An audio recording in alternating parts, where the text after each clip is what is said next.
bure. Hakuna cha bure mpendwa. Kwa Mungu kwenyewe tunatoa sadaka. Hivi sadaka kupe bure anakujua sana. Bwana Yesu asifiwe. Baba tunasugua magoti mbele za Bwana. Tunasugua magoti tunamwambia Mungu tenda muujiza. Jambo fulani kwangu nalihitaji lakini halijafika. Mungu naomba unionekanie. Ndivyo inavyotakiwa hata mwanamke wa leo. Ndivyo inavyotakiwa hata kwa baba wa leo. Bwana Yesu asifiwe.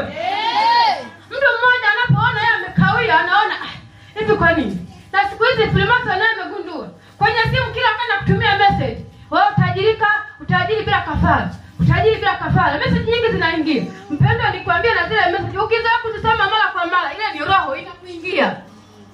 Siku moja utasema ngoja nijiunge si bila kafara.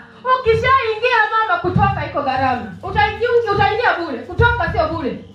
Bwana Yesu asifiwe.